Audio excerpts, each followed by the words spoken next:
Okay, so this is going to be the after action report for the operation with Budz on the 3rd of January.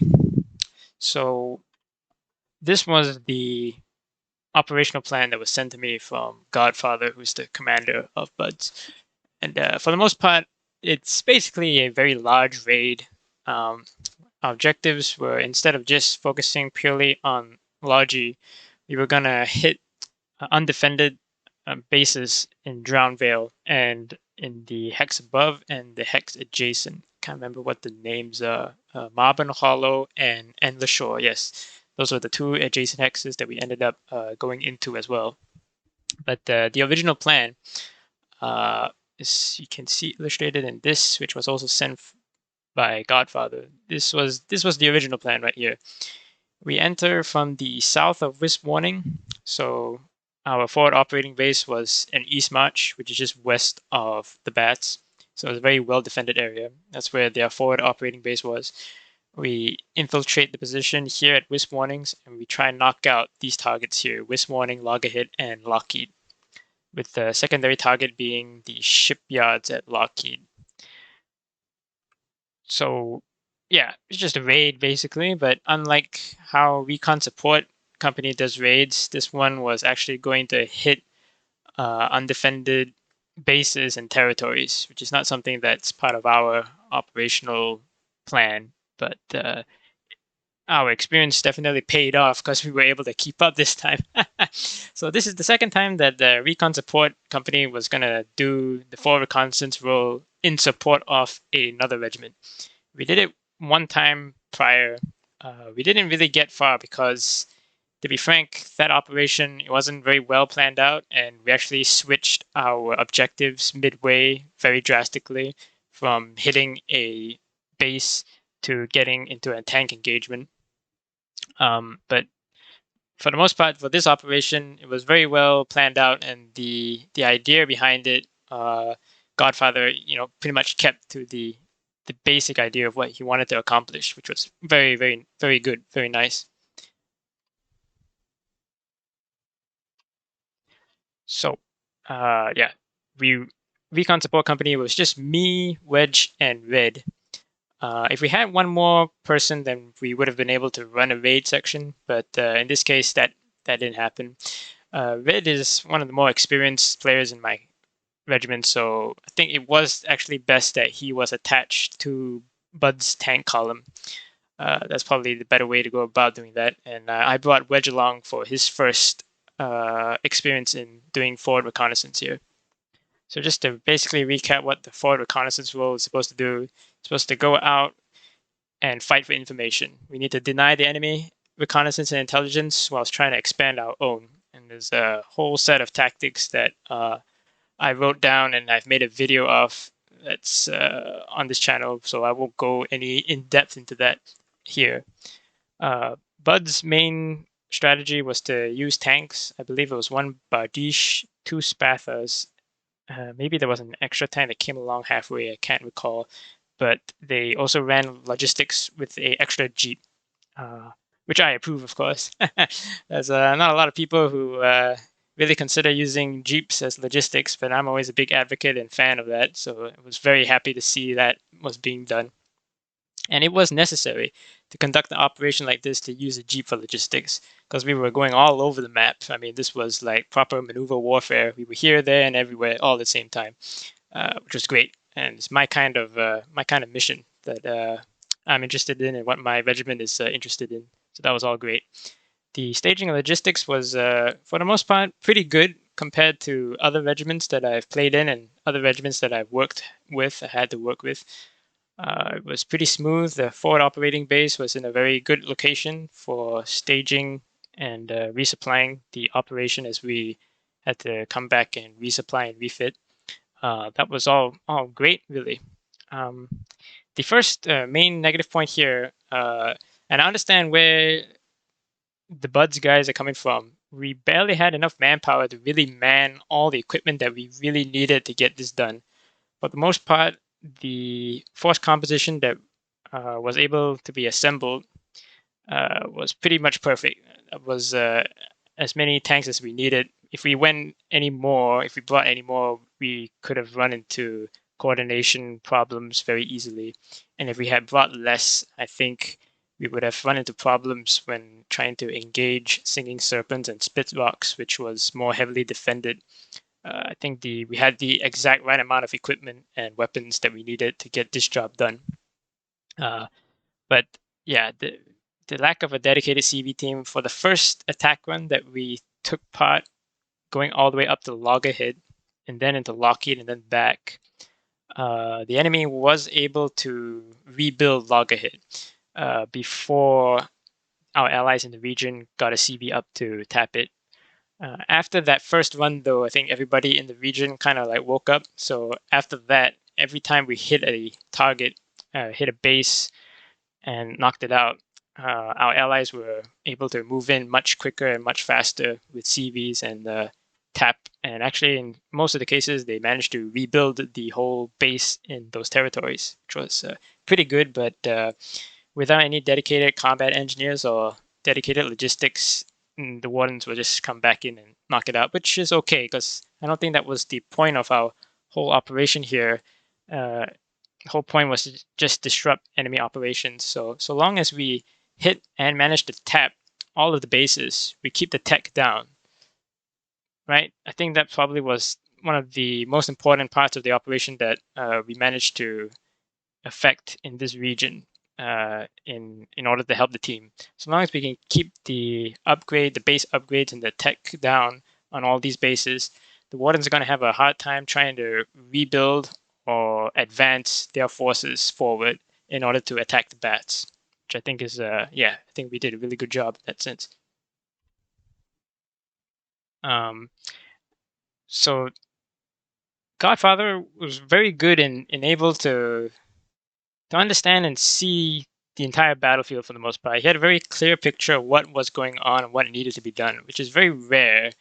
Not many people can do that. I know because I've been a part of many operations now with a lot of regiments across all three shards, and it was very good sight to see that somebody actually knew what needed to be done and how to do it. And everybody that was a part of the operation, both on my company's part and Budz, everybody was pretty well experienced enough to know how to operate, basically. Nobody really sort of collapsed under pressure or made any major mistakes which got themselves or everybody killed. It was very, very well led, and everyone was pretty experienced enough that they knew what had to be done and how to do it, which was really nice. And that probably lent a lot of it probably factored the most in why the operation ended up being a very big success for the most part. So, yeah, we were fast enough to find targets of opportunity and then hit them. I think probably the shining moment for the operation was in Singing Serpents. The enemy was actually attacking bats, and they actually managed to get across the bridge and breach the initial defenses whilst we were operating while we were conducting this operation. Our forces in bats managed to repel them, but we were able to get around behind, knock out all the bases behind Singing Serpents, knock out all the Logi, and even knock out Singing Serpents, the base itself, which basically stopped that attack as far as I can see and identify. I think that was a very, very good achievement. Yeah, it's not many people would have done that because Singing Serpents was pretty well defended. They had quite a lot of pillboxes in place, and there were a lot of wardens in that area. And we just came across the opportunity where there was an open flank for the most part. There were a couple of defenses that needed to be removed, but with Bardiche and two Spathers, that's more than enough firepower to knock it out very quickly. And we got around at the flanks, and Godfather just went for it. Not many people do that.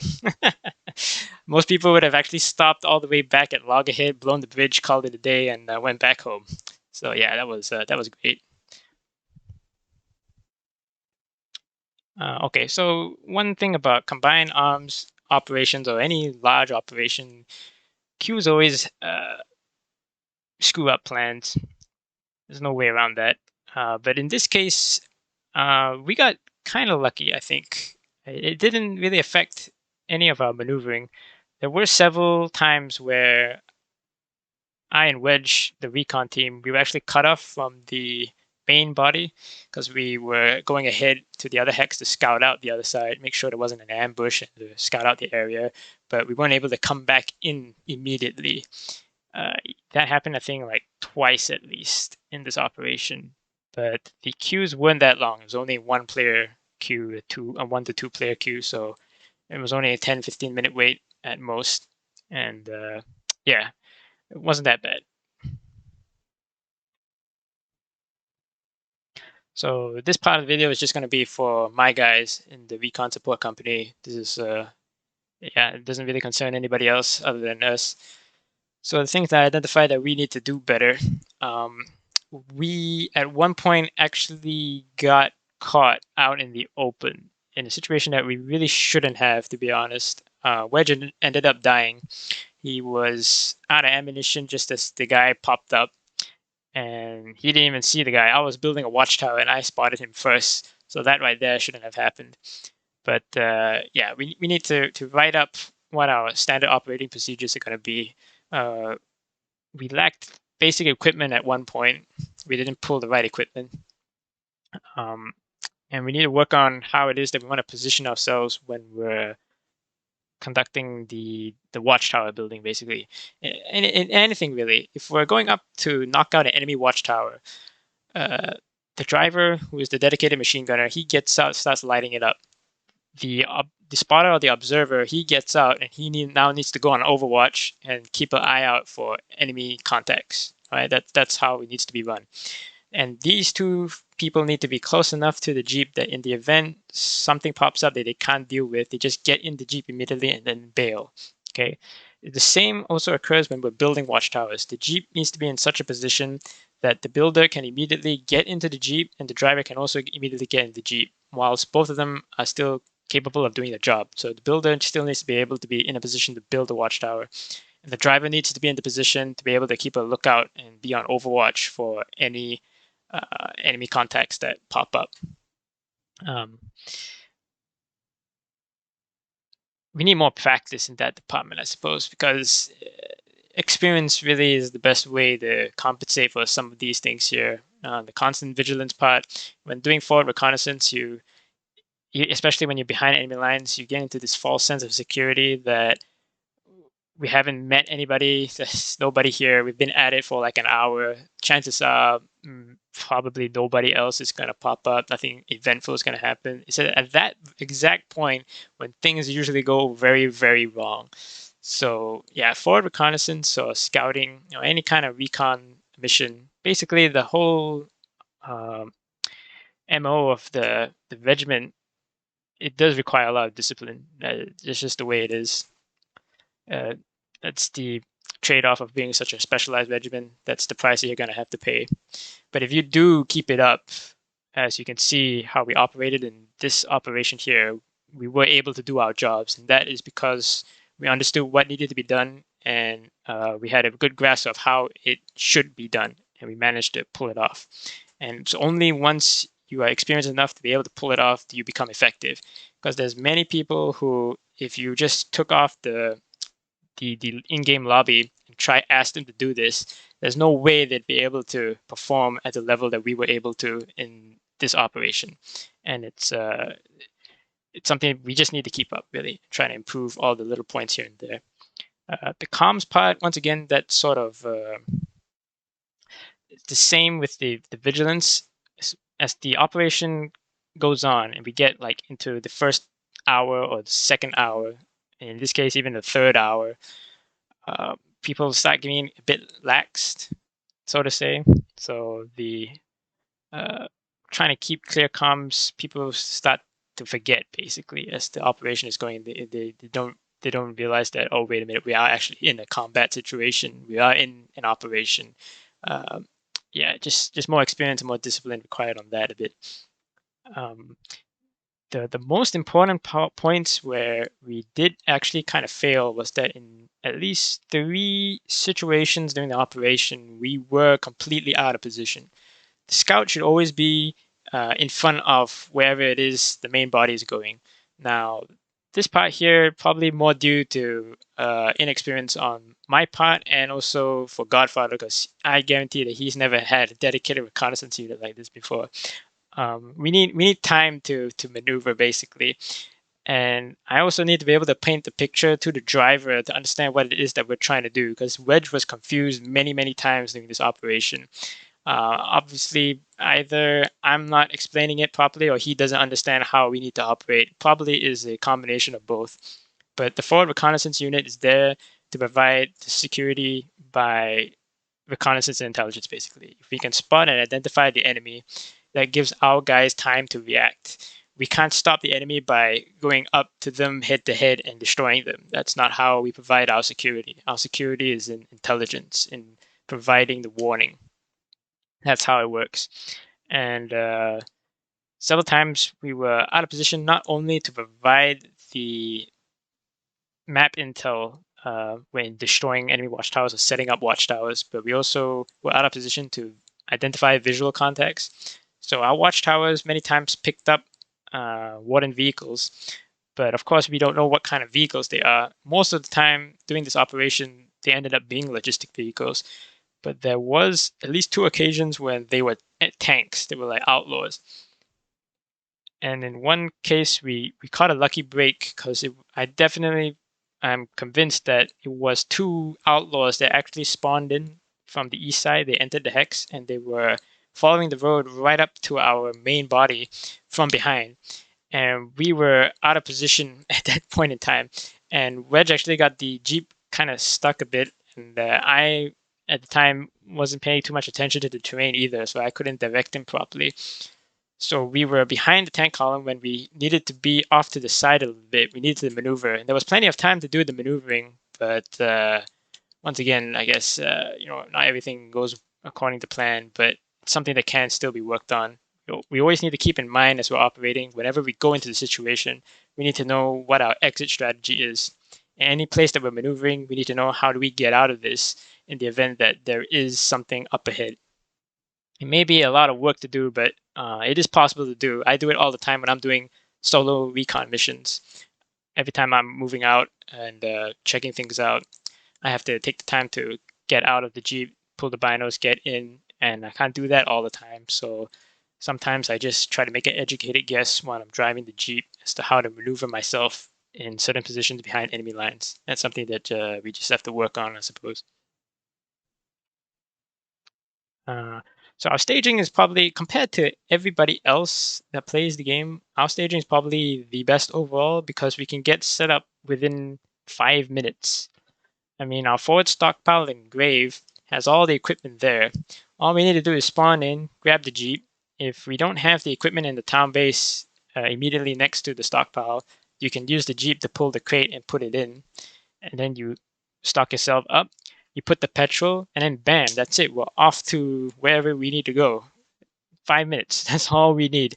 That kind of staging, I don't think you will ever find in any other regiment anywhere.